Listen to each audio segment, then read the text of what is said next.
Thank you. Thanks very much, Karen. Of course, Casey, Matt, especially D'Angela, Arthur, for putting this together. We're here to talk about the Come album on its 30th anniversary, and I'm grateful to have such an excellent group of people to do this with. I'll just go through a few intros. Casey Rain is a vocalist, music producer, songwriter, YouTuber, radio presenter, co-founder of the media collective The Violet Reality, which, the name would suggest the particular artist they're interested in. Matt Thorne, novelist, writer, university lecturer, and most importantly for us, the author of an utterly invaluable book, which is titled Prince. Karen is a broadcaster, TV producer, podcast, radio host, filmmaker, exhibition curator, and for many years she's been a leading advocate for Black British music, among many other things that she does. And I'm an editor on the news desk of the New York Times, and I'm just grateful to step outside the intensity of the news cycle for a couple of hours.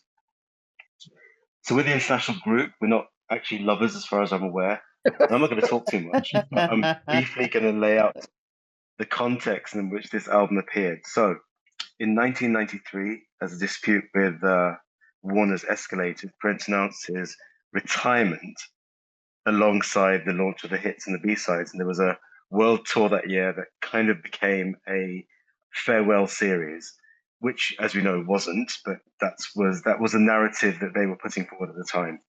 In early '94, he opened a store in London. I was among a small crowd that turned up that day. I was only 16 and desperately tried to get a Saturday job there.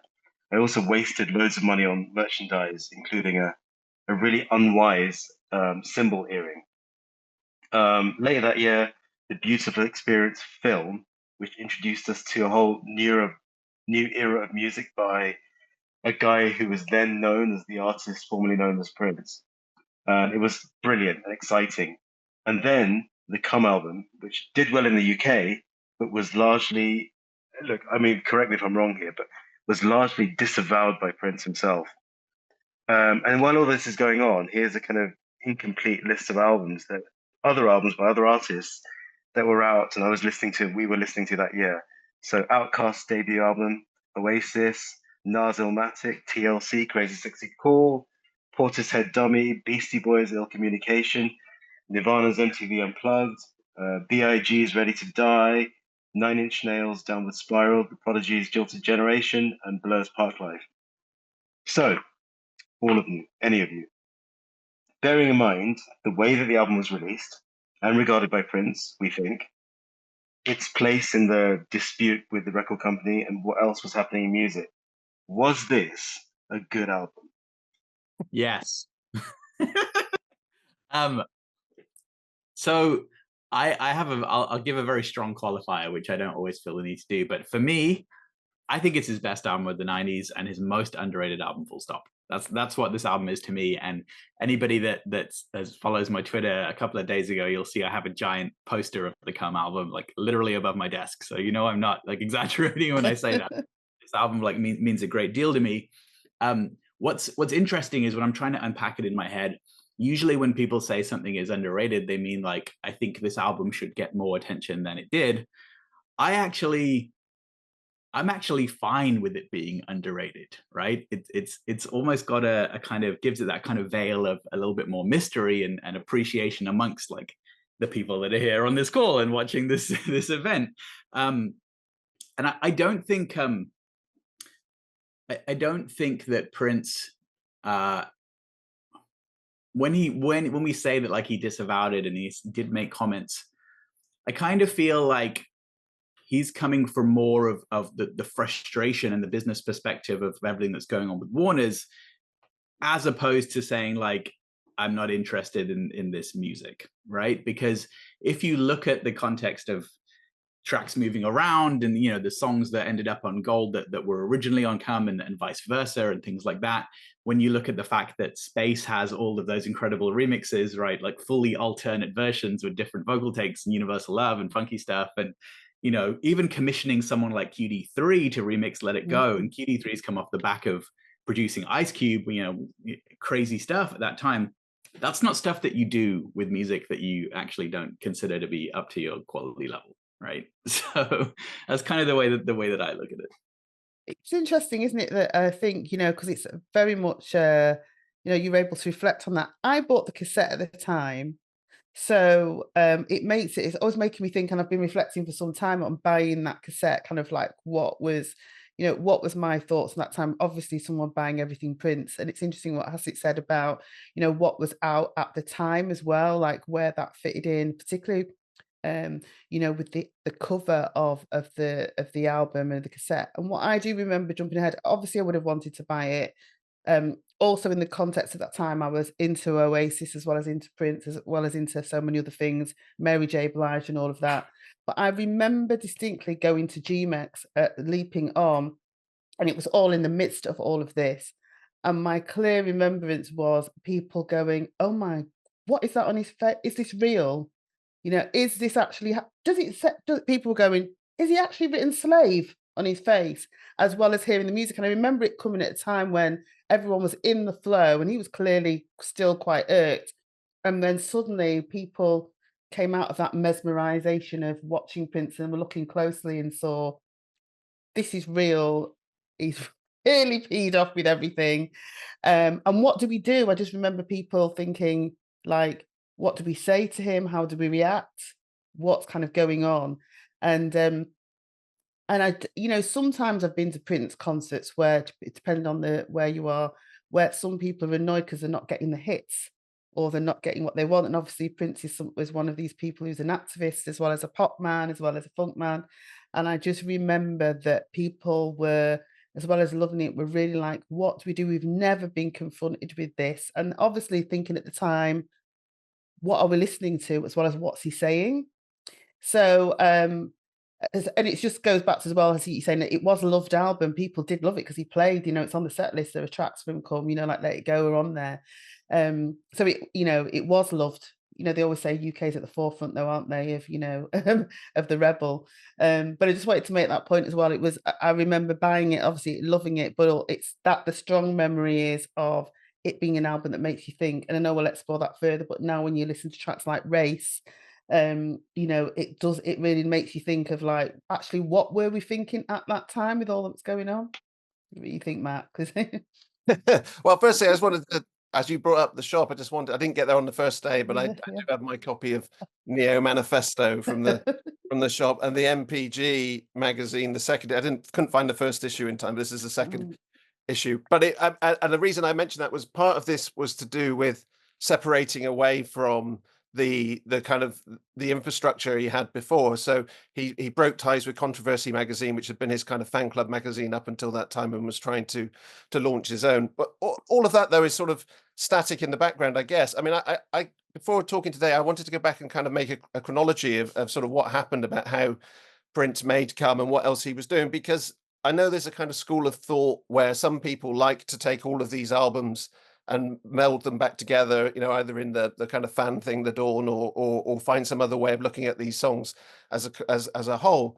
But I think they were two separate parts right from the beginning. I mean, I think it sort of started at the beginning of 1993, where he recorded two Dark and Come, which were obviously for Come, although at that time they were going to be on Glam Slam, Ulysses, or a Come musical, but then also did Endorphin Machine and Dolphin. So he had those two sides right from the beginning. But what's really struck me is that, I mean, I do really like this album. I think it's a great album. But I think one of the things that I've always bought into, perhaps erroneously, is this sense that he didn't take it too seriously, or he did, like as you said, that he didn't, he quickly disregarded it. But he played those songs for a long time, nearly 2 years. They were very important to him. But I think one of the most interesting things, if you look at Prince's kind of character and what he did, that there was always the sense that he would write some hits towards the end, or some more accessible music towards the end of a process on the album. And with this album, it's really interesting because, for all the bad blood that he had with Warner Brothers, when Warner Brothers said, can you write some more songs for this, or can you improve it? He did. He went back and he did the long version of Come, and part of that, there's a sort of joke to that, and there's a fun to that, and he was obviously having fun doing it. But he also wrote Let It Go. And I hadn't really, I mean, this is funny, we think about Prince and we talk about him, and that's what's so brilliant about weekends like this, and thank you, D'Angela, for fixing it, and inviting us all here, is that you find out things that you didn't necessarily noticed before, even though we've all spent hundreds of hours with these albums. But listening to Let It Go again for this and thinking about it and looking at the lyrics and admittedly looking at some of the annotations on genius.com, I hadn't really kind of worked out how much Let It Go was a kiss off to Warner Brothers, the song, in the same way that Damn You later on, not Damn You, the one on Chaos and Disorder is as well. So he was doing the same thing that he would often do, of writing a hit, writing something to make the album better, but at the same time putting two fingers up to Warner Brothers. And that's one of the weird things that, I mean, the more I've listened to this album over the years, the more I've thought about it, the more I don't think it's a kind of rushed collection, and I don't think it's, it doesn't hang together. It's that odd thing that all the songs were originally intended for various different purposes, or most of them were, apart from those last two. Some of them were for Glam Slam, Ulysses. Some of them were for a musical. Some of them were, when he met David Henry Hwang and wanted him to write songs and a musical for him. So it is a case where he gathered up all the songs he had at the time, but he often did that.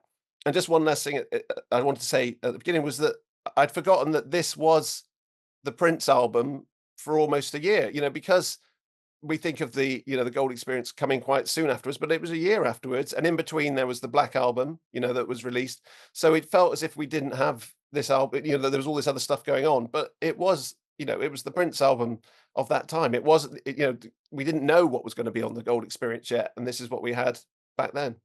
What's interesting timing wise is Prince felt very strongly about a lot of this material in 93. In fact, on his birthday in 93, he intended to release Papa as an EP with Come and I believe Race on it as well. And this is, over a year before we actually get the album. And I sort of think whatever, the sort of details of his back and forth with Warner's were, they were sort of, both sides could be seen as being proven right in their position in a way, right? Because if Prince had been able to push that material when he wanted to, then you don't get this giant spider's web of stuff happening in 94. Because remember, 3 Chains of Gold video release comes out the same week as Come. This is a video release of songs that are now 2 years old. 1-800 New Funk comes out the same week as Come. He's already talking about Gold, which is not coming out for a while. He's on TV playing Love Sign from 1-800 New Funk. He's talking about Gold. There's a new Prince album. He's already changed his name. So you understand from like the public perspective and Warner's perspective, like this is really hard to make sense of.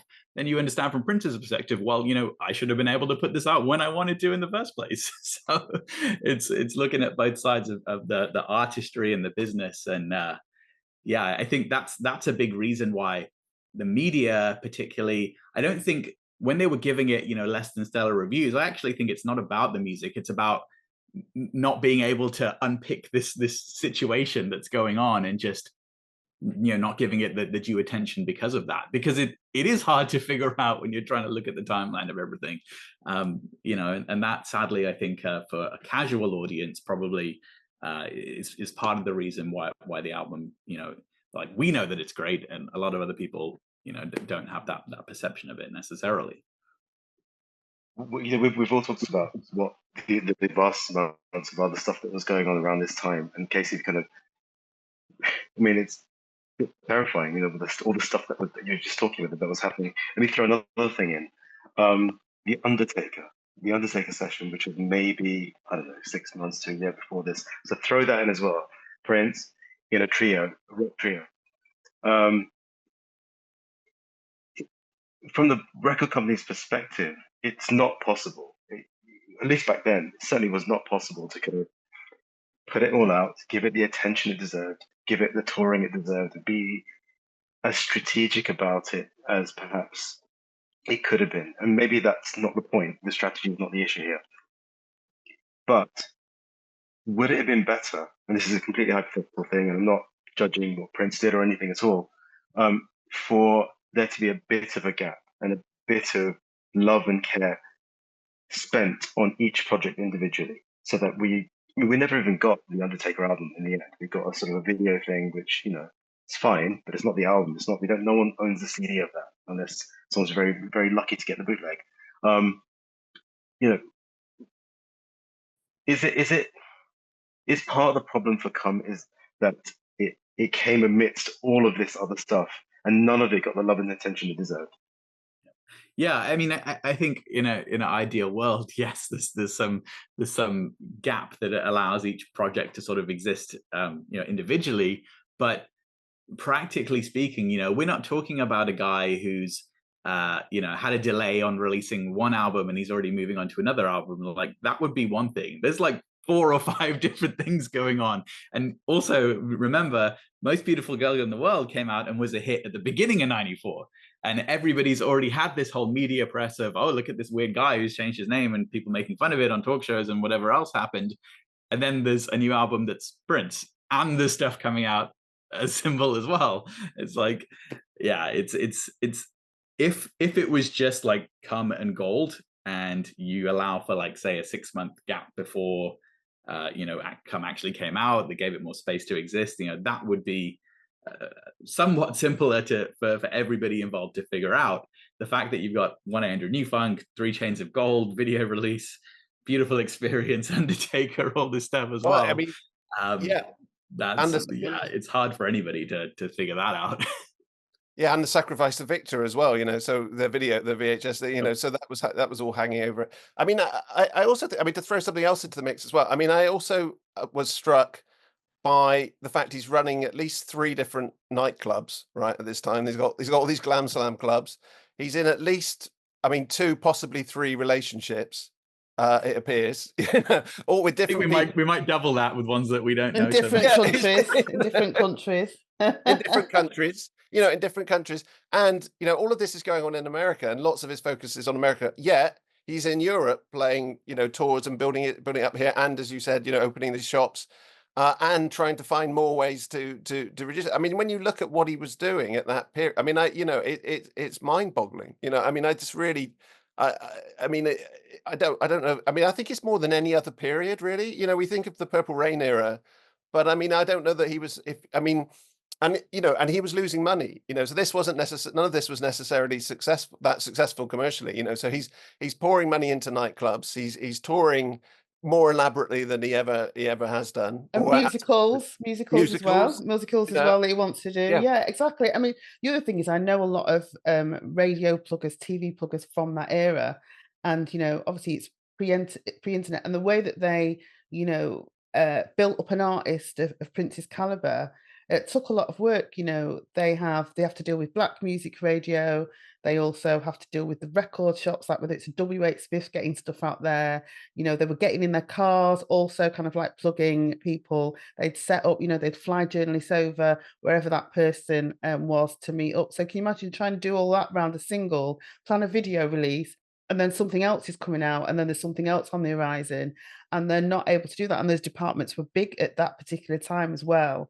And it wasn't as if it wasn't somebody they didn't like. They did like him, but it's also, you'd just be continually chasing your tail. Somebody wants you to be on Top of the Pops, or wants you to be, on German TV or Music Garden or whatever it is.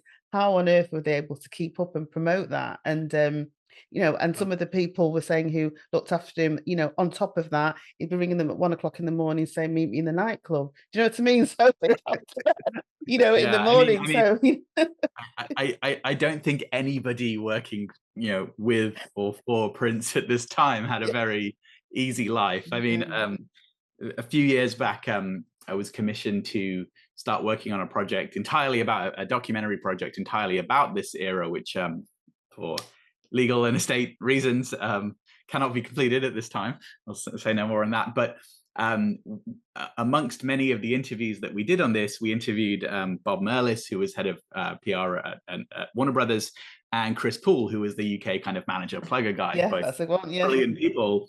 Yeah. And during the course of these interviews, as we're like recollecting everything that happened in this era, like, they're getting visibly stressed just at the memory, like PTSD of it. And I'm like, yeah, this was not easy for you guys. Yeah, Chris was one of the one that was like, had to be on call, like the middle of the night. Do you know what I mean? And so it was, it's hectic. And Prince loved Europe. So on top of that, never mind America, imagine that. And also the support acts that he had on all people. It was also, because he was always into new music and he was up and coming. So imagine on top of that, you know, he's going to do a date wherever it is, and it's like, you've got to have this person. It was like incredibly intense. They all say it's incredibly intense, and you know, no sleep. You know, if you were on board that, literally no sleep. So you know, there was no way that, let's say, in this particular prolific time, that how would they keep up, and how would they give anything? You saying the love? How would they have time to give anything the love?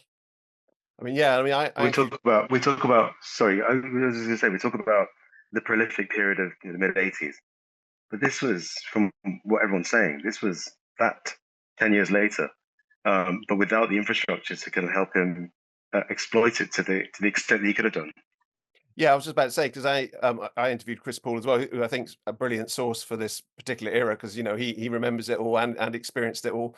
But one of the things that he said to me that I think is really pertinent to this is the fact that he was putting them up against each other. You know, so it was so Chris, you know, worked really hard. I think I think we'd all agree that what he says is true. You know, that he was the one who sorted out all the pluggers, and he got or helped get the most beautiful girl in the world to #1. But he wasn't doing that for Warner Brothers. He was doing it against Warner Brothers because Warner Brothers had said to Prince, you know, you're getting us to push too much material. Go out and do this on your own. He got Chris Paul to do it. It became his first ever #1 in the UK. You know, so you know, when he goes back and refers to it as his conflict years or his angry years or his warrior years, you know, that was part of the process. He was fighting against himself, you know, and in that separating, I mean, we haven't talked about that, but that difference between this being a Prince album and that being a symbol, you know, launching the new, you know, his new identity at the same time, you know, there was that kind of constant sense of conflict with himself. And I suppose, I mean, the thing is, I mean, it's interesting, isn't it? Because on one level, it does pay off, you know, that in the sense that there's some brilliant music. This is an era that I think a lot of Prince fans, you know, there's the kind of the 84 to 88 diehards, and then there's the 92 to 95 diehards, you know, within, I mean, I know lots of other, but those often seem to me the two big kind of things, you know, and also, you know, of course, some of this music then later came on Crystal Ball, and, you know, so, um, but so he, you know, it was productive in that he managed to produce an enormous amount of work, and we can see it as successful. The work is almost all pretty good. You know, it may not have seemed that at the time, but you know, in retrospect, I think it's all pretty Mm. strong. I don't think this is a weak period by any sense. The question is for me, I suppose, is what was lost in that? You know, obviously a lot of money somewhere, into some respect. Also, maybe some critical standing. I don't know. I think it took him a while to sort of rebuild his whether or not that's important now, you know. But I suppose it's that kind of question that when you're in the middle of that chaos, I wonder what his ultimate plans were. But can I just say this to you, and it's just come to me that, in with all that in mind, what Prince never succumbed to, no one's able to do to him, was suppress his work. Think about artists who said, I've got an album that's never released and it's been sitting on the shelf for 10 years because they won't let me put it out. And they say that tenfold as well as being tied into something. So you can't even tell whether it's something that, you know, of what the quality of it was. So Sure. the other thing is he's aware of that even at the time, particularly, you know, I don't know if you've seen the recent Eric Benet interview on Sway, that Black Art is called Warner Brothers, something like no brother, what against a brother or something like that. So I've just sort of forgot what he said, but it was the fact that all the Black artists were like, they are not for Black artists. They sign them, but when they've got brilliant work, there's like a block. And the DJs were also saying that they were also aware of that. He's not, no one's able to do that to him. So in the midst of it, we are able to totally look at this body of work. And imagine if we found out that Warner had blocked Come, what would our response be to that? Do you know what I mean? So that's the other side of it that I think sometimes we forget, because, you know, he's put stuff out, but record companies block artists in particular, you know. Somebody else is coming out, you know, Oasis is coming out, they play rock, they'd have said to another Black artist, that's not coming out now. You know, they would have said, you know, you start your tracks with a bit of spoken word, Biggie's coming out. I mean, that is what they say to people, you know, as ridiculous, you know, people, but that's what's said inside, behind closed doors. So that no one was able to do that to him, which is a Yeah, I mean, testament to him. they were delaying, weren't they, when we were talking Yes. about, you know, having more time, you know, I mean, he wanted Come and the Gold Experience to come out much more on top of each other, and they were blocked. And so, you know, if he'd have had his way, they'd have come out within 2 or 3 weeks of each other, maybe even simultaneously. Yeah. But I think, it wasn't, yeah, but he was not, he wasn't everything wasn't Shell is what I'm kind of saying, is Sure. that No, I agree. Yeah, yeah. I think, Matt, you hit the nail on the head when you started getting onto the topic of conflict. I think Yeah. conflict is the key theme of this entire era in every possible way. It leads to great, artistry, as you said. It's not exclusive to Prince. I think we could find a million examples of that. But every part of the business, every part of the marketing, even if you're looking at Warner's putting out that like ridiculous advert that says, "Just don't call him Prince, okay?" Like, yeah. and then like he fires back with his own version from 1-800-NEFUNK. Even when we're talking about the plugging, right? Like he's, as he said, like hiring someone like Chris, and he's doing very successful at plugging Most Beautiful Girl in the World. One of my favorite random bizarre things that happened with the Come album is that I'm assuming this was a Warner Brothers thing, or maybe it was Prince's decision. Was it a joke? Was it like, what was the intent? They sent a promo CD to radio stations in Germany that was just Orgasm, like just the full version of Orgasm from this album with all the segue parts cut in as one track. It's called like Poem as the full version. They sent that as a one-track promo to radio stations. Can you imagine working at these radio stations? Hey, we got the new Prince promo, popping it in, and that's what you hear. Like, how did this happen? What was the plan here? It's bizarre and hilarious. Can I just say, sorry to just kind of like go back to my point, is that it was Warner Brother is what they were called. Should Prince have had a better strategy? I mean, I know it's, not going to second guess a guy like that, but you're looking back at what music could have come out. Like I mentioned Undertaker already, that thing's still not in my hand, right?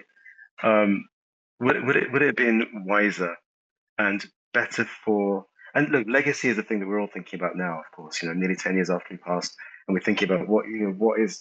For us, we know his place. We know his place in music history. I'm not certain that his position is as strong as it could be, in the broader public. So would it have been better to have a kind of a coherent strategy? I mean, certainly, but it's how do you do that in this context, right? Like, it's so. And I don't think he was concerned with it. I think he was concerned with getting music out when he wanted it to be out, and strategy is something that is left to the label to figure out. And also, it's very contextual, right? Because we talk about how Come was a #1 album in the UK, right? And like, this is like a steadfast fact, right? And you can point to it and you say, well, you can say what you want about it, but it was #1 in the UK. I think what happened there, because I've been trying to figure this out. I've been doing some digging. So SoundScan comes into effect in '91, and the US starts then tracking albums sold to customers via SoundScan, right? I don't think this was happening in the UK yet at the time that Come came out, which meant that they were still tracking by the old system, which was the amount of albums shipped to record stores, not the amount of albums that those stores then sold to the customers, right? So therefore, you have the buyers at these stores saying, hey, there was a big Prince hit 3 months ago, The Most Beautiful Girl in the World, and now there's an album. Okay, buy tons of it, right? Not knowing, because the logical assumption is that song is going to be on this album. So I'm pretty sure that's what happened there. I mean, I suppose my question, my response to that really is, how was this not a strategy? I mean, I suppose there were two things that happened at this to add to this. One was that after he came back from a trip, he decided that music should be free and that he was just going to give it to his friends, right? So that was one attempt. So the reason why there's a lot more songs floating around, one of the reasons why there's a lot more songs floating around this era, was he was thinking about how to just, to not monetize them at all. The other was that he was looking at different ways, as we've discussed. He's looking at different ways of getting rid of music, which was also what he always, really not getting rid of, but selling music, which was something that he'd always looked at. So he was looking at having a musical, he was looking at having a stage show, he was looking at having these videos. All of these were attempt to do so. That was always his previous strategy, which was to get out as much music as he possibly could. And really, I suppose it's a question not so much of should he have a strategy, but the people around him were stopping him previously doing the things he'd always wanted to do, and now he was doing what he always wanted to do. He'd begun to reach the point which he would later reach in Emancipation, where he could put out as much as he possibly wanted. However, the one thing that I think is contrary to, arguing against myself, but it's contrary to that argument, is that he did still really care what Warner Brothers thought about his music. He wanted Warner Brothers to like Come. He added extra songs to make it more appealing. He did want to sell. He didn't want any of this to fail. He might want it to be playful. He might have sort of lost interest in it midway through. He had all this extra stuff going on, but I don't think he ever consciously, even with Chaos and Disorder or The Vault later on, I don't think he ever consciously made an album where he went, I want this to flop. He wanted this to be, I mean, as he said to David Henry Hwang when he was working with him, he wanted them to say the boy's gone mad this time, with Solo. He wanted everybody to think that he was nuts, which is fine, but he didn't want them to think he was bad or that his music wasn't any good. Yeah, I totally agree with that. And another point that I love about Prince, and this is partially his sort of contrarian Gemini nature, and I think exacerbated by when there's periods of conflict. At times it feels like he's going against what he's just done himself in a very short period of time. So you get something like Pheromone, which has so many layers to it. Like I did a Twitter thread a couple of years ago with DJ UMB and Edgar Cruiser and that series that we did. And even as I'm exploring Pheromone for this thread that I'm making, I'm learning about a dozen additional layers and things are connecting as I'm doing it. It's so multifaceted. And then it's almost like he turns around and he's like, okay, I wrote something amazing and deep. Now I'm going to write something with just like the silliest lyrics you've ever heard. He'll be like, I got an idea. 18 and over, I wants to bone you, right? Like, do you know what I mean? It's like, okay, so we've got both sides of him happening there. Come, I think, is brilliant because it's sort of weaving this very fine line, right, between what he's saying and then just these ridiculous extended sections. It's 11-minute title track, right? Like, and it was so funny. I was at Paisley 2 weeks after Celebration. I went back for another tour.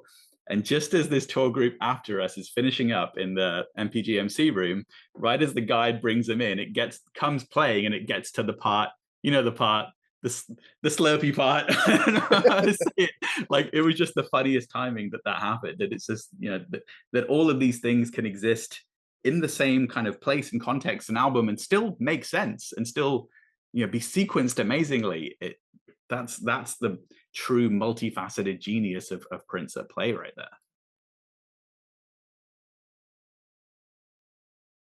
So do his intentions matter at all? So whether I use the word disavowed, which seems a bit strong now, given what I've heard from everybody else and from the comments in the chat as well.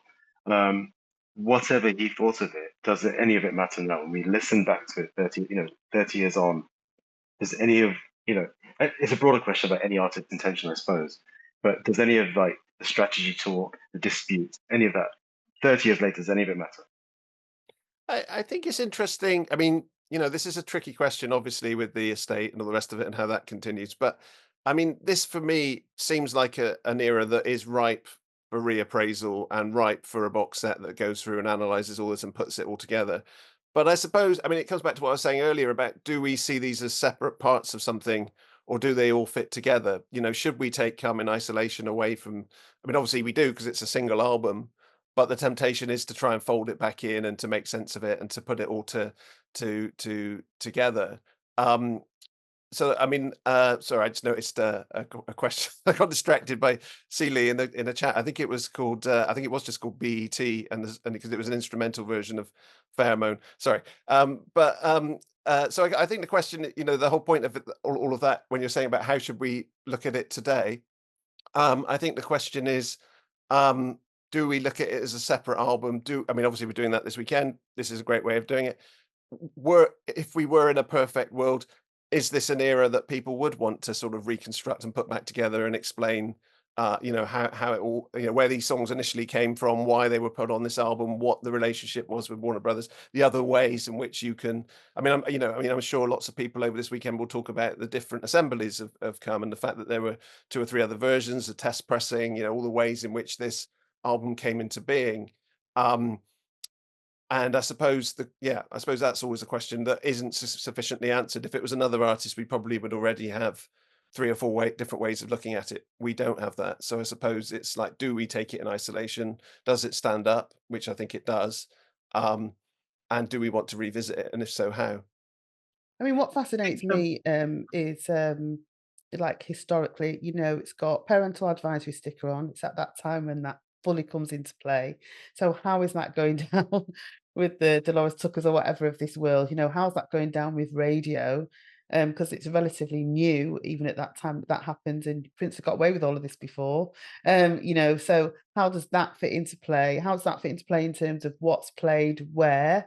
And how who was it? Was anyone against even the title? I mean, we kind of like know, but it'd be really good to go back and see about that. And also, there's a split, isn't it? One part of the album is very sexy, erotic, but the others is very kind of like cerebral, and in Prince's style is very political. So it'd be good to look at that, I think, in the context, because we know, because we're fans, that he's a trailblazer, but can you imagine the talk in the boardrooms and in the playlist meetings at that time, and even in the stores about taking this and people going through it song by song. No, even at the BBC they banned things for the slight, even if there was innuendo or anything like that. So it'd be really interesting to look at it in that time, and for an artist who's challenging the system, because he's an artist that's has got the security of a label, but also having having those conversations at that time would be fascinating to reflect on that, particularly with and it's the quality of quality of music. People aren't going to dispute the quality of Prince as well. So I think you're right. I think it's right for reappraisal, but I do think that that's the legacy of it. And even in different times 30 years ago, that's where artists are now. They're discussing that. Who do you listen to when you want to release your music? Who do you consider? Who do you think about? Who do you do it for? I think Yeah. one thing that's become very clear to me over the years, obviously to a degree, you can only really view it through your own subjective perception of what you like about albums and what you like about structure and art and things like that. I think what's happened over time, I've realized, is however you want to phrase it, like the not giving a fuck to a degree, like compared to say Gold, actually that's a benefit, because he's avoided in that way a lot of the pitfalls of that happened to a lot of albums around that time, whether that was coming from record labels and this is the era that we're in and this is how things are done.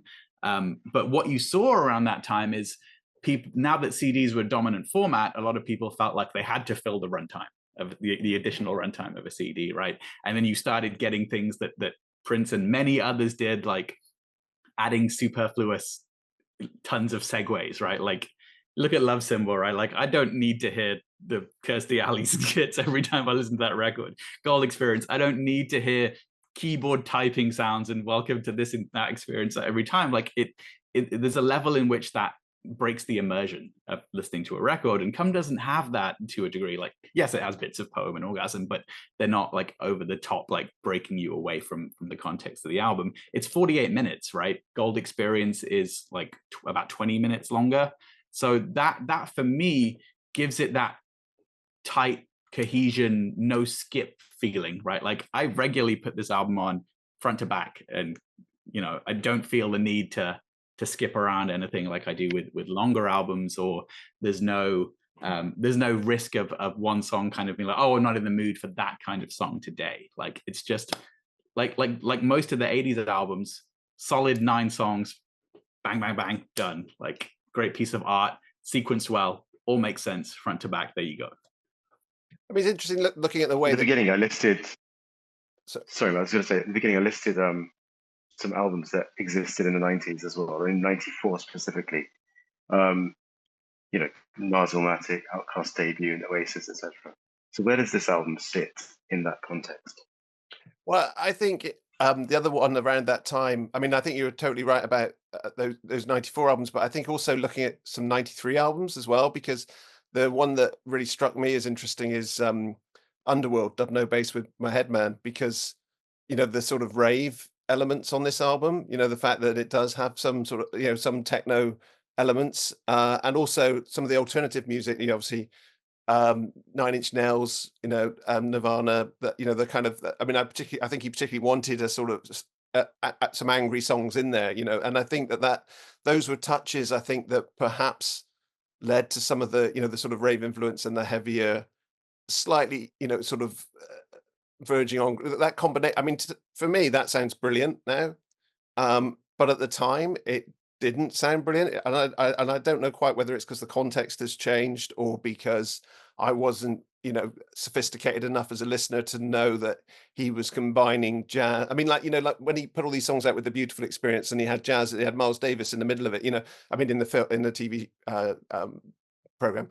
I wasn't sophisticated enough as a listener to know that he was bringing together grunge and rock and hip hop, and I mean, obviously I knew about the hip hop, but not necessarily so much the jazz influences in there, or the use of the horns, or the fact that he was borrowing tech. It just felt like, oh, Prince is trying to do techno. This is a bit embarrassing. But now you think he was doing amazing synth stuff. That it was brilliant that he had those synths, and brilliant that he introduced them, and he was hearing in rave something that he also heard in jazz, and bringing the two of them together. He was hearing in harder rock something that he'd heard. I mean, he'd gone through almost everything already. I mean, it's that weird thing that, like, it was nice to see, if you think of it with open ears, and think it's nice to see him embracing all of those impulses. I think it really is a really accurate reflection of when 93 was in music, even though it came out in 94, because he'd sort of recorded quite a lot of it in 93. The first time I heard Pheromone, I said straight away, like, Prince was listening to Nine Inch Nails. And then later on it came out, I think it was Chronic Freeze, or one of the other engineers that worked on this was like, yeah, he was listening to the Broken EP like all the time at this time. I was like, yeah, I hear it. And I think, this is not new for Prince to be on the ball with cutting edge stuff in multiple genres. He's always done that. Like, he was doing that in 80 and 81 when there's Adam Ant and Gary Newman and Kraftwerk influences coming through on his stuff. But to still be like on the pulse, 16 years into your career, like, that's impressive, right? I don't know if anybody else could get a song on as a BET theme song that has like a strong Nine Inch Nails influence. Like, that's just part of his genius, that he could continue to do that. Yeah, I mean, Pheromone's my favorite song on the album. I could spend an hour and a half just talking about that. Yeah, it's interesting reflecting back on that, and as you say, listening again to it, you can hear those influences. But when you think about it at the time, it would have been you wouldn't have had, even if you've loved it, you wouldn't have had that same excitement, I don't think, as hearing a Nas Illmatic. Because I just remember, similar, like Anita Baker brought out an album, and everything was so strong around that time in terms of innovative soul, that it's really hard until you let it breathe, because you're like, what is this? You know what I mean? It's like, it's good, I want to like it, but you can't fully embrace it because there's such innovative work coming out at that time. Outkast were just, and Illmatic was just so different, that it's like, it's like when you hear Prince for the first time, you can't have that same feeling straight away. So it's really difficult. You've got to go back to it, and then really, like, as you say, realize that, what, he's always like listening to new music, as you both say. He was always listening to it, emerging artists, and he was always willing to absorb influences into his music and create something new. But when, I always say that the early 90s and 99 to and 98, 99 are amazingly creative times. And so sitting in that, it's really difficult and it was difficult for those artists sitting in amongst all of that. Those prolific artists, they were all finding it tough because, they were getting curveballs left, right, and centre, weren't they, really? Yeah, and if he's traveling around, seeing what people are listening to in different areas. I mean, I do love it, though. I do love the way that, similar, much later in his career, that he'll be hearing something in a London club, or, an LA gig, or whatever it is, and then coming back and trying to recreate his own version of it in Minneapolis. I mean, it's great. And it's, as I say, at the time, it can sometimes feel like, oh, well, I've heard stronger versions of that. And I mean, I totally agree, that if you heard, I mean, when you're listening to Illmatic and come back to back, Illmatic's gonna, at the time, was a much bigger deal and a much bigger thing. But when you listen to them in this context of his career and realize that actually this is, a mid-career album, he's already had all of his strong period already, strongest period perhaps already, being able to be able to recreate that and to move on. And I mean that's one of the big things for me about Cam that I think is really interesting, is this is him moving on. He doesn't really owe much to his past with this record. It doesn't really, I mean, obviously there are previous influences, but it's almost, I mean, it's not quite like For You, because he didn't do the entire thing in the studio on his own, but he did do quite a lot of it in the studio on his own. And often he would do stuff on his own and then bring in the horns or bring in a couple of people to perform on it. But it really is him kind of responding. I mean, I don't know if this is true. People might disagree, but in some ways, I suppose it's similar to Love Sexy, in the sense that it's all pretty new. At the time he's recording it, he isn't going back into the vault to look for things like he does at other times. This is him responding to that era, and something has changed now that he's entered the 90s, and he's no longer kind of looking to his 80s sound, and he is trying to reinvent himself for the 90s. And in the context, some artists who'd come out at the end of the 80s, going into the 90s, who'd been truly successful, they felt that they'd run out of steam, because this music was so kind of different and had built on what they'd done. They felt that there was nowhere for them to go. You hear that both in the UK and in America particularly. So, for him as well, that he was always aware of that, wasn't he? But he was always aware of that. But again, at that time, how's he going to kind of push through that?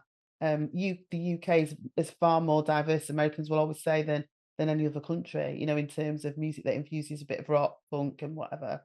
Yeah, I mean, there's also the rise of G-Funk at the time, so he sort of, through that, he can start to think his way back in. I mean, obviously he had his interest in the digital underground, but after that, with things like, I think Regulate was around that time as well, wasn't it? So yeah. I mean, he's knowing those samples and beginning to sort of connect back in that way as well. I think one of the reasons he was able to navigate, not just that time of musical change, but several other times in the course of a very long career, is he never had a problem with just moving on and finding new people to work with, right? And bringing their unique points of view into his work. Whereas a lot of musicians, they struggle with that. Like, say you're in, you have a band and you've done well and then you break up, like that stops a lot of people right there. They don't just move on and will find new people to work with. And so whenever I look at it in an era, particularly one that I really enjoy, I try and look at, who were the people feeding into this. And I think for Come, a lot of credit should go to Ricky Peterson, which is St. Paul's brother, played keyboards on a lot of this stuff. Gold as well, like he's strongly present on Most Beautiful Girl in the World. He's strongly present on Let It Go and other tracks like that. And he's very low key, kind of underrated guy. He was house producer at Paisley Park at the time, working on a lot of those other albums that were coming out. But I remember I got to meet Ricky a couple of times, and I interviewed Paul and we talked about it. And I was like, I said to Paul, was it awkward, right? Because your brother's up there working in Paisley Park and all this stuff, and you're there, he's calling you in for sessions, and Prince like very publicly kind of humiliated you like 4 or 5 years before that when you left the family. And he's like, hell yeah, it was awkward. It was awkward for both of us. But credit to Prince, he's like, whatever, it doesn't matter. Like, the only focus is on making great music. All that stuff is what it is. Let's just move forward. And he did that so many times. And also, I suppose I should say, given that it is Michael B and Sonny T are really dominant on this record as well. I mean, on the tracks they appear, aren't they? I mean, this is that is him getting back to the three of them working together in a really interesting way. Which point that I have to make, I'm pretty sure it's never been bootlegged. There's supposedly a New Power Trio version of Solo, right? Oh. Did the room know that with Michael and Sonny? So yeah, let's get that out of the vault.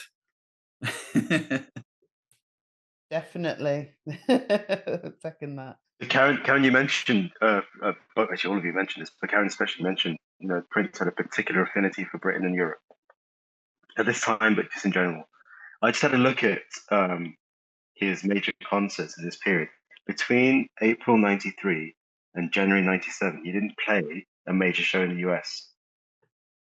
So given that, and given the chaos is not the right word, but kind of the volume of music and the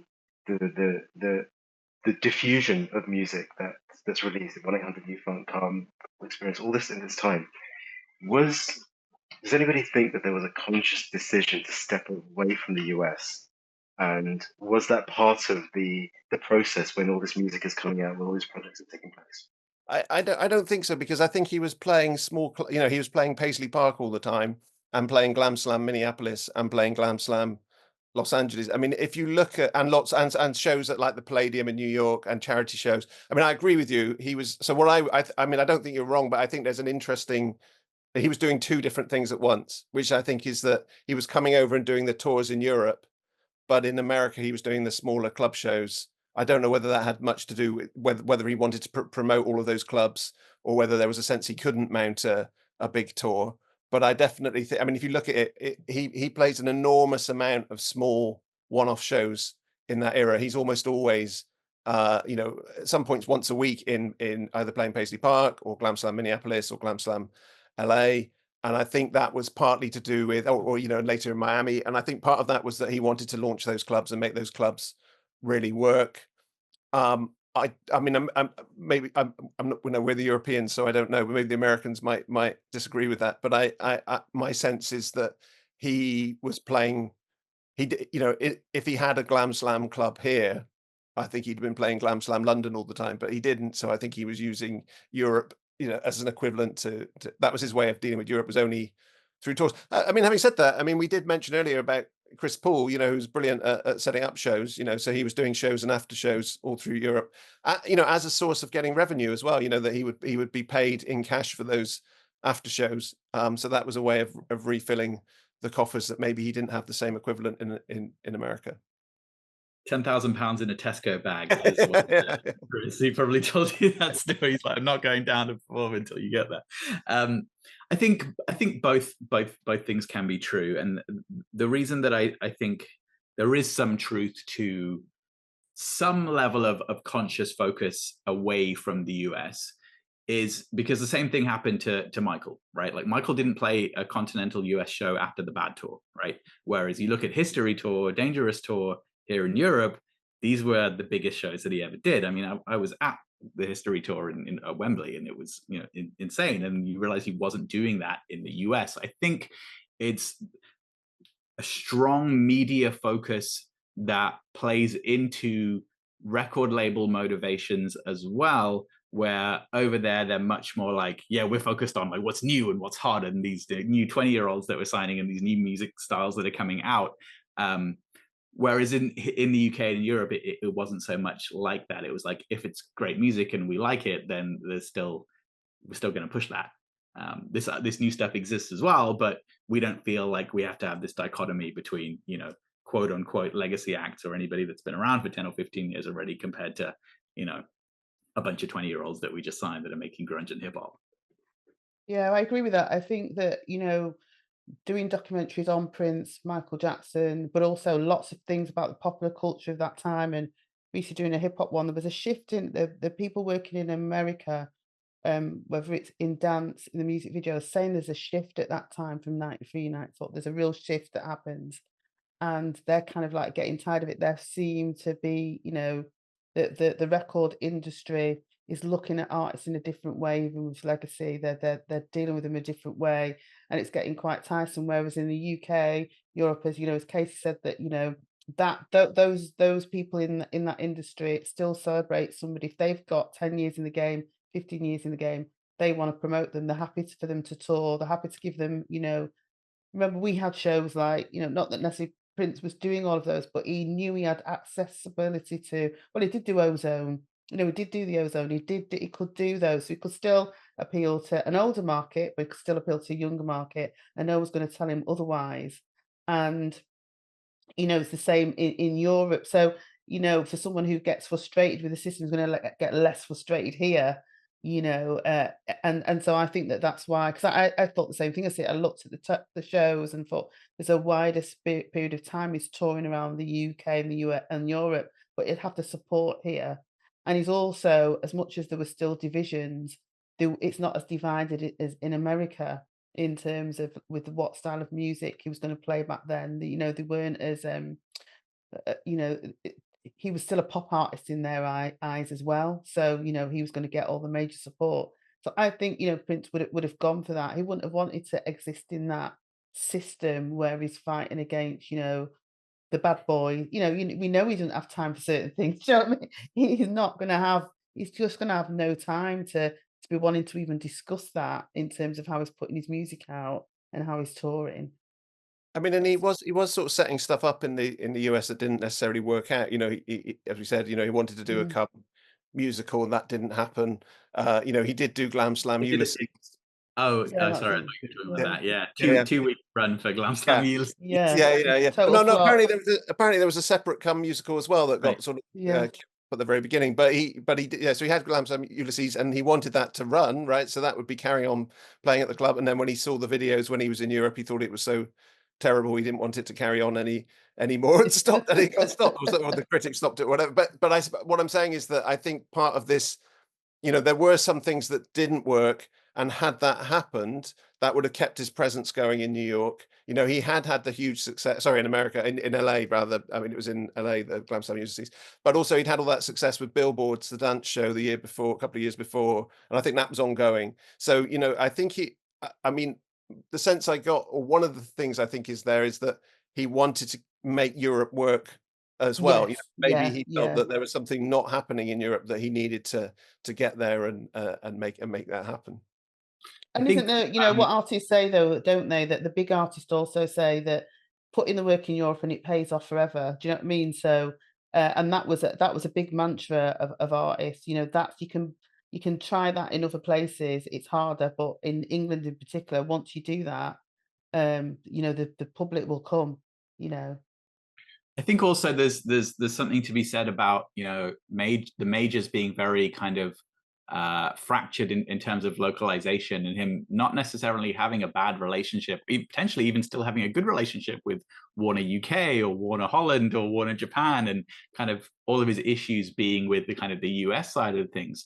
And because if you think about it, Warner's in the UK and Europe, they really had very little issue with him putting stuff out, like the first MPG album came out on an indie label, and Count the Days and single and all that kind of stuff, and that was never thought to be any kind of conflict with what else he was contractually obliged to be doing over here, in the same way that it was in the US. I think to a degree, how much control the kind of US HQ exerted was the thing that frustrated him to different levels. And it's been said that one of the reasons the MPG stores failed is because the Warners wouldn't give him good price on the product, so it was actually cheaper for somebody to walk down the street and go to HMV to buy the new Prince record than it was to get it at the MPG store. So there's all this stuff kind of interconnected, but I do think generally he had that kind of little extra bit of freedom to try different things, experiment with different things in distribution and press and marketing in Europe than he did in the US.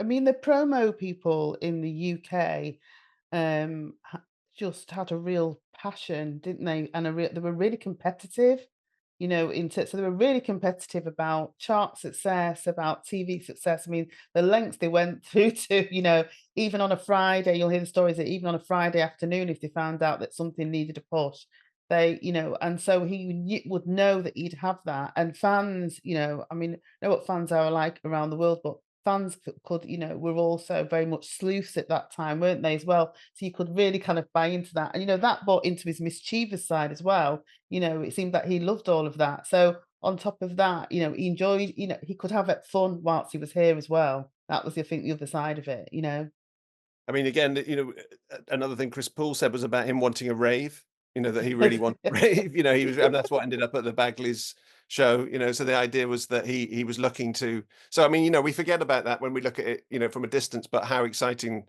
rave culture was in the UK at the time, and that wasn't something American had in the same way. So he would have seen that and wanted his own version, and they did the best possible version of that they could. So that would have attracted to him, because I mean, in a way, raves were what he'd always, maybe not just because of Rave Until the Joy Fantastic, but that was something he'd always wanted. He'd always wanted to set up his own raves and own things. So the fact that was happening over here was something that he definitely would have wanted to plug in.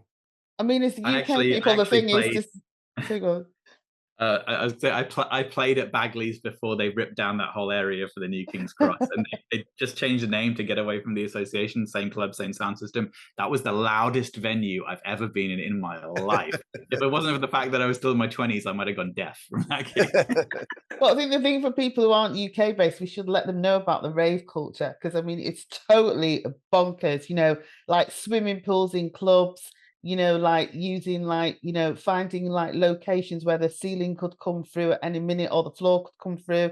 People climb up ropes to get in a building. It was like, so, secret, like how we found them, God knows, I did an interview last year with the policeman who was like, tasked with finding out where the raves were, but ended up becoming friends with the DJs. But, so for him, that would have been, because he was somebody who liked to do things last minute, seek, hide and seek, finds where you can. So for him to come over and see that would have been just mind blowing, because it's really hard to describe, isn't it? What that culture was like. Yeah. I mean, it changed people's lives. I mean, people really, it was something really, really important to them, and very exciting. I'm talking about. I mean, it's reminding me of going to Bagley's in like 93, 94, underage, and King's Cross at the time. I don't know if anyone outside the UK knows much about King's Cross, but it's a really nice area now. Google is based there. Lots of kind of high-end boutiques and restaurants and stuff. It was a dump not that long ago. And it was hookers. It was hookers and junkies. It was that, right? And getting to Bagley's, going from King's Cross Station, walking up York Way, past that petrol station, all that stuff. It was a gauntlet that you had to kind of face, especially as a kid. I was 15, 16 doing that stuff. But I remember doing that stuff and going to jungle clubs and like doing that. I love Prince, of course, and I would, fight Prince's corner at school. But was Prince, and by the way, before I ask this, if anybody in the audience has a question, please post it in the Q&A box, and we'll try and get through those quickly as well. But my last question before the audience Q&A is, was Prince cool in 94? Was he cool? Yes. Yeah, was he cool? In the context of, hang on. We think he's cool, but that's not us. That's the issue, right? No, but in the context of like the broader music loving, public, right? And given the albums I talked about, given the rave culture I'm talking that some of us are part of back then, was Prince cool in 94? It was the only time that I've ever struggled to get people to go to Prince things or to think about Prince as, important. It was the only time, I think, sort of 92 to 94, 5. I don't think he was. I mean, yes, he's cool forever and he's always cool, but I don't think he was in the popular culture thought of cool in that moment. I think. I mean, I just think a lot of it was the press, but I mean, the chronology is interesting because I think the press really went after him after the name change. There's a sort of, so we're talking about 2 or 3 different years. So I think it was the very tail end of him being cool around the come time, and I don't think he really got it back for a little while in the mass media. And I think and I think there was a more. I mean, I don't know because growing up in the UK, but I felt there was a more concerted effort to kind of write him off here than there was in the US. I mean, other people would disagree with that. That's something that's, people who would argue with, and I totally accept it. And obviously as a fan, I love all of the music, but this was the only era where I'd say to people, you've got to hear the new Prince album, and they'd be like, really? And that's the only time that I can ever remember it being that. I think I was a little bit too young to have a real-time perception then of whether he was cool or not, although, I was aware of him and being in a musical family. My older cousins, the perception I get from them is that Diamonds and Pearls was very much considered cool, specifically because of stuff like Get Off. That was considered very, very cool. And that's only, 3 years removed from Come.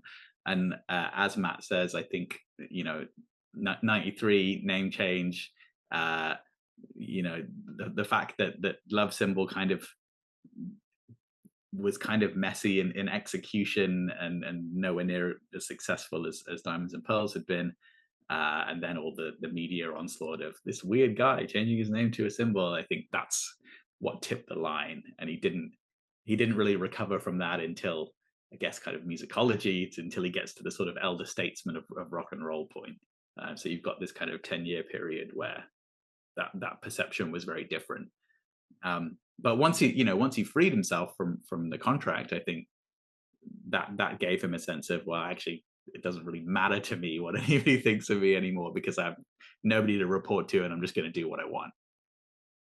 I think, I mean, I agree with what you say about Diamonds and Pearls a little bit, but I also think that it was always hard to get people to understand why Prince was so cool. That's in the UK side, I think, without question. And I know that even from when he passed, so many people have said, I got it wrong. Like so many people, like, I've got this wrong. Because even, the last, tour that he did here, people will tell you that there's so many people was like, you've got to go and see this. And they were like, And I think people in the UK, if we're really honest, more people thought Michael Jackson was cool than Prince. And I think that is totally switched. I think people now actually realise that Prince was the one that was cool. I think, the obsession, aside from fans generally, was with Michael Jackson. I think for them, he was the man that could do no wrong, no matter what you say about which era. And I think at this particular time, I know I was buying the stuff because I was a fan, but I also think that, even in Manchester, there was other things kind of coming through. And as you say, that, that actually people were like, oh my, this is my version of cool.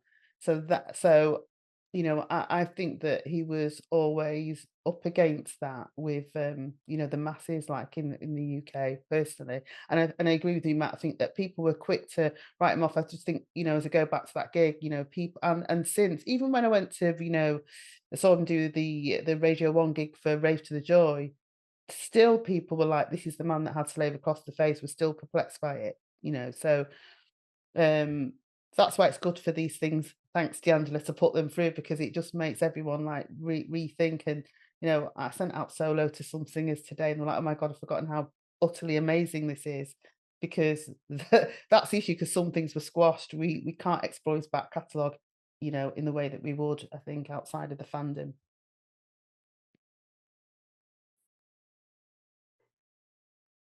Do you think that I'm not certain I agree with what I'm hearing. I think Lee Christian has made a good point here in the chat.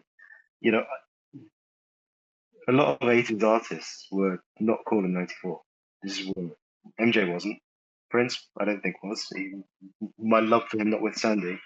The white rock of Guns N' Roses and Bon Jovi, all that stuff was desperately uncool by '94.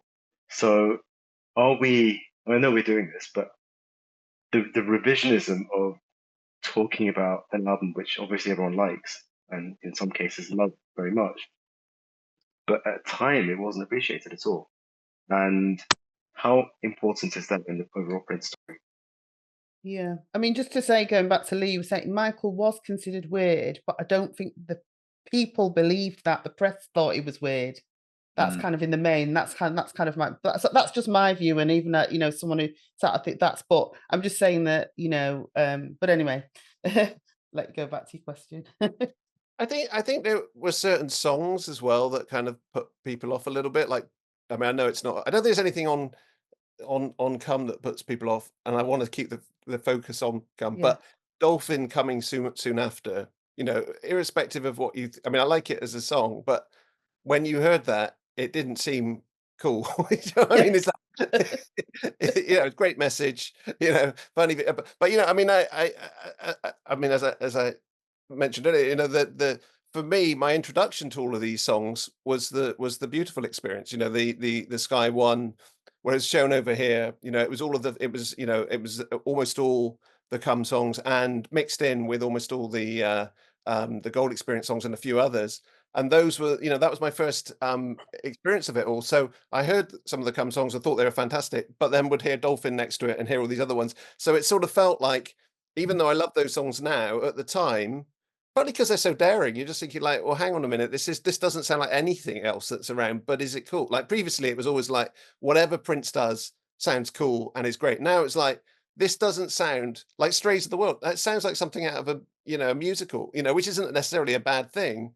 But it was weird to hear that from somebody who previously had been a dance and a rock artist and all of that, but was as cool. It was the first. I mean, I remember having a party and people saying, "Oh, you're into Prince, can you play us some Prince?" And then putting on the Come and the Gold Experience, and people being like, "Oh, this is really good. I didn't think I heard some other stuff by him that wasn't very good." So it was that kind of sense that the singles, even The Most Beautiful Girl in the World, it's a great song, but it does sound a bit sappy when you hear it, the first time when you hear it, especially in that context alongside the other top 10. I mean, it felt a little bit like, with Stevie Wonder with I Just Called to Say I Love You. It was that sort of like, what I mean? It's like great songs, but hang on, this is far too accessible for Prince. This isn't what I was signed up for. But now in context, it sounds great. But it really makes you wonder about how he perceived it at that time and continued to perceive during the whole era, how he was sort of compartmentalizing, what is Prince and what is the artist, right? Because you mentioned Dolphin, like there's an early configuration of Come that Dolphin was on, right? So at one point he did not consider this to be a artist song, he considered it to be a Prince song. And even if you look at towards the end of the artist era, on the Rave album, you flip it around, it says produced by Prince, and he's like saying in interviews, "Oh, it's because Prince was a good producer." It's like, well, you clearly have never really worked through exactly what these definitions are, but it's one of those fascinating things that he never really explored that much publicly about the way that he thought about it. But you try and figure out the way that he did as much as you can. It's also the songs that were held back, right? So he wasn't allowed to release Love Sign as a follow-up to The Most Beautiful Girl in the World. Had he done that, I mean, that's an amazingly cool, brilliant song. Had that come out at that time, it would be, he's back. Do you know what I mean? It's that sort of thing of like, of other people's Prince, your Prince. What? Yeah. He wasn't giving the full side of himself. Yeah, the hill I'm going to die on is that the Undertaker would have made him cool immediately. Like, just watch him play with just two guys behind him and do those songs and cover the Stones, do it better than the Stones. That would have fixed it. But look, we've talked about the European music scene. We've talked about rave in London. We've talked about other artists. We've talked about the music industry. We've talked about lots of things which give us a kind of broad context in which Prince was operating. But let's just come right back to the album, as Matt said.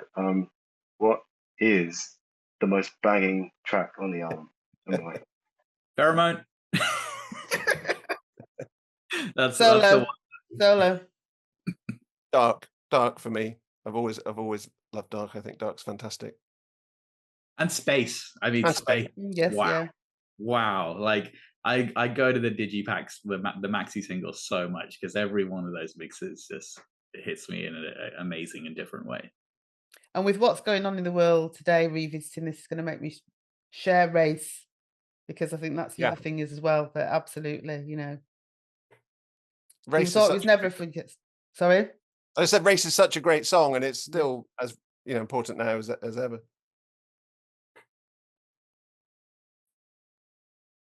Have you got questions? All right. Well, look. Thank you so much. No. Hasit, you can't not share your. Oh, we're not doing that now. It's not time yet. Okay, it's not time yet. Okay. I haven't got any questions from the audience. I'm gonna. No, your favorite. Your favorite. You can't. My favorite. Sorry, my favorite. Okay, I'm moderating. I'm not supposed to give an opinion.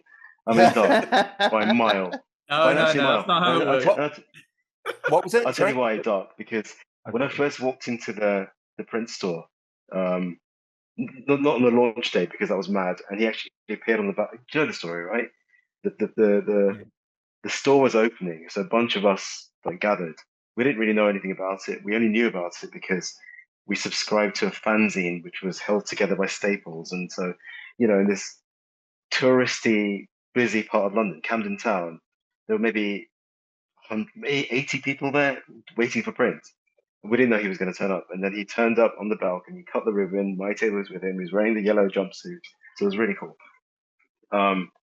And then we went in. He'd gone by then. He'd obviously been spirited away, and we got the MPG was sat there. We got them to sign stuff, which was nice, and wasted loads of money on posters and CDs and that earring that I bought, and tried to get a job there immediately. But the song that was playing when I walked in was Dark. Wow. Strong memory. Can I just throw one last thing in? I've been thinking, because I don't know whether people will think this or not, but it struck me. I mean, this may be something really stupid, but when I was listening this time, and thinking about Papa, which I've often thought about before, you know, that it's kind of a version of Purple Rain in its story. You know, it's the original version of Purple Rain in that the dad commits suicide in this song. When he says there's always a rainbow at the end of every rain, is Prince the rainbow? Oh. I like it. It like occurred to me, interpretation. Yes, Seeley says yes. Oh, Yeah. Yeah. I was wondering, yeah. In which case, you know, do we connect that to the Rainbow Children? Children, There you yeah. are. The Rainbow original Children, Rainbow Child. It goes Yeah. forward to the Rainbow Children and back to Purple Yeah. Rain, because it means Yeah. Purple Rain is the Yeah. pain that he comes Yeah. out of, family pain that he comes.